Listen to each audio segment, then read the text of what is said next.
habari, naitwa Padre Dennis Wigira, ni rekta paroko wa kanisa kuu la Mtakatifu Yosefu. Kitambua kwamba tuko katika maombolezo kufuatia kifo cha aliyekuwa askofu mkuu wa jimbo la Dar es Salaam, Mwadhama Polycarp Kardinali Pengo.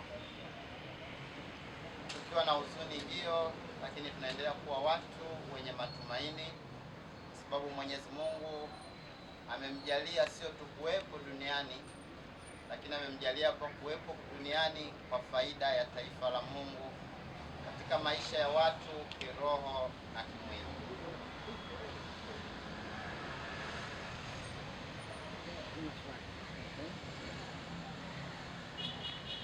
Mwenye swali jamani? Labda baba paroko wa kanisa kuu, nafahamu kwamba wewe ndiye mkuu wa kanisa hili hapa kanisa kuu, na Ijumaa kutakuwa na adhimisho la misa takatifu ya kumuaga hapa.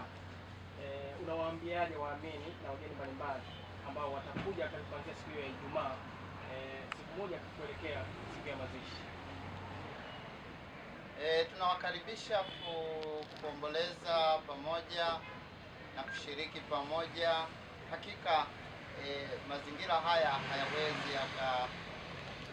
yakatosheleza wingi wa watu wa Dar es Salaam wote au kutoka sehemu mbalimbali, lakini basi hata kama hautapata nafasi ya kufika hapa, popote mlipo katika makanisa na watu wengine kadiri ya mapenzi mema, wito ni kuendelea kumwombea huruma ya Mwenyezi Mungu na kuendelea kumshukuru Mwenyezi Mungu kwa maisha yake.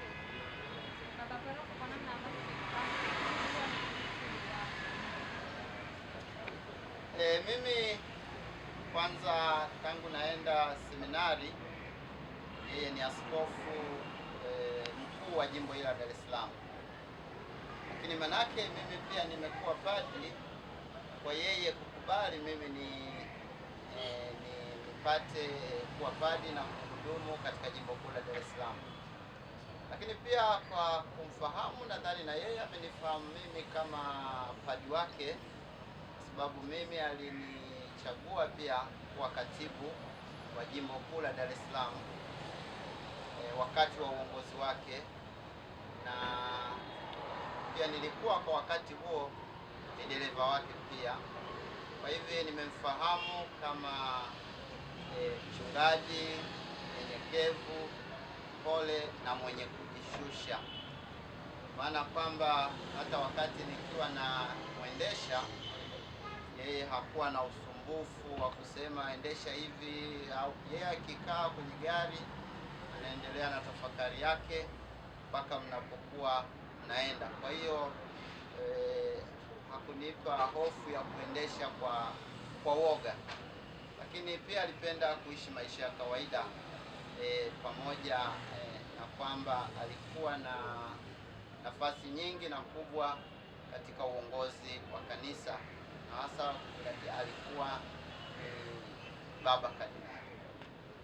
Labda swali la mwisho, baba paroko, tunajua umefanya naye kazi mpaka umeendesha, maana yake ulikuwa sehemu ya maisha yake. Ni kitu gani kikubwa ambacho ukifikiria hata ukiwa katika utume wako, ukiwa kwenye mimbari, ukifikiria unakumbuka ni zawadi kubwa ambayo amekuachia kwenye maisha yako?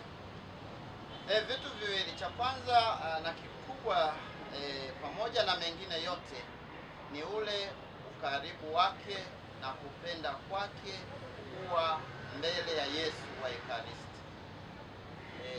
Kama mapadi, kama wachungaji, kama makasisi, Yesu wa Ekaristi ni chanzo na kilele cha utumishi wetu katika nafasi ya kikuhani. Kwa hiyo daima alikuwa karibu sana kwa tafakari na kusali mbele ya Yesu wa Ekaristi. Sambamba na hilo, akitimiza wajibu wake wa kuhubiri Injili, alihubiri Injili, alifundisha, alielimisha katika mtindo au namna yake ambayo mtu yeyote wa kawaida angeweza kupata ujumbe wa Mwenyezi Mungu na fundisho la Mwenyezi Mungu. Naitwa Padri Dennis Mijira, paroko amarekta wa kanisa kuu la Mtakatifu Yosefu, jimbo kuu la Dar es Salaam.